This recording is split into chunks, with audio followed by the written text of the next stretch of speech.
असीं किथां का आया आहियूं तुंहिंजे लाइ सजण, तुंहिंजो दीदार करण तोसां ई मुर्गी मिलण। असीं किथां का आया आहियूं तुंहिंजे लाइ सजण, तुंहिंजो दीदार करण तोसां ई मुर्गी मिलण। तुंहिंजो दीदार करण तोसां ई मुर्गी मिलण।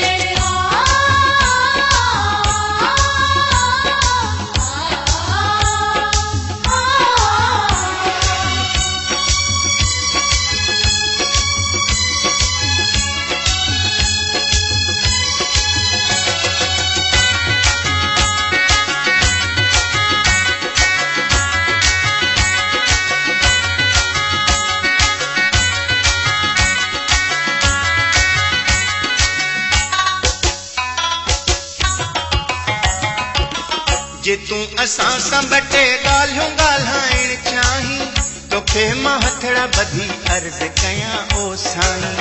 अॼोकी राति ख़ुशीअ सां जे मूंखे तरसाईं, आहियां मां परदेसी माण्हू जे मूंखे ॻाल्हाईं। कसम ख़ुदा जो सॼी ज़िंदगी पियो गुण ॻाई। मिठा मूं सां जे घड़ी खन तूं खिली ॻाल्हाईं, ॻाल्हाए मूं सां सॼे साल जूं सिकूं लाहीं। असीं किथां का आया आहियूं तुंहिंजे लाइ सजण, तुंहिंजो दीदार करण तोसां ई मुर्गी मिलण। असीं किथां का आया आहियूं तुंहिंजे लाइ सजण, तुंहिंजो दीदार करण तोसां ई मुर्गी मिलण। तुंहिंजो दीदार करण तोसां ई मुर्गी मिलण।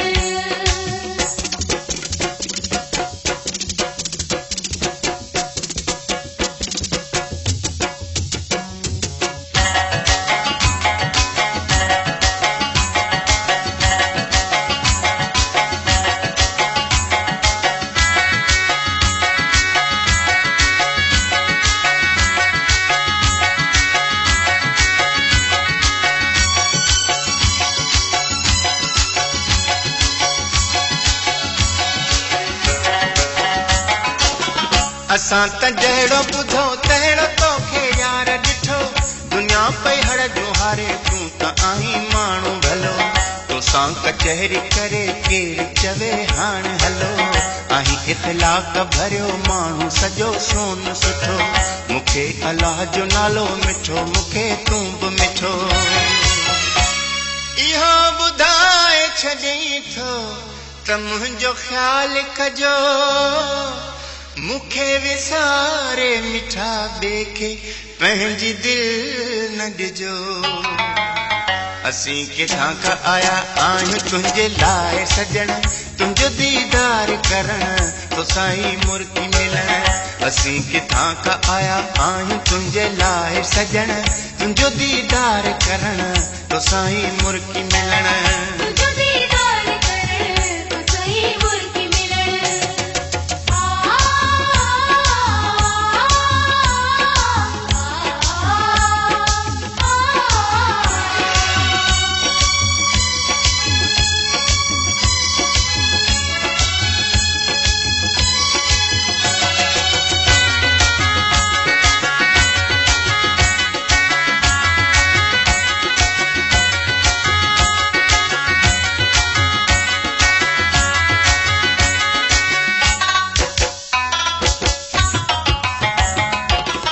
कारो वॻो तूं वरी पाए ॾिसी वेंदासीं, इहो ई मंज़र पंहिंजे अखियुनि में रखंदासीं। सारी हयाती तोखे यादि पिया कंदासीं, हूंदासीं जान तोखां पल न परे थींदासीं। तोखां त मुर्गी उॾेराई इजाज़त वठंदासीं। रही हयाती त ॿई पाण गॾु हूंदासीं। चङो हाणे ख़ुदा हाफ़िज़ वरी पोइ मिलंदासीं। असीं किथां का आया आहियूं तुंहिंजे लाइ सजण, तुंहिंजो दीदार करण तोसां ई मुर्गी मिलण।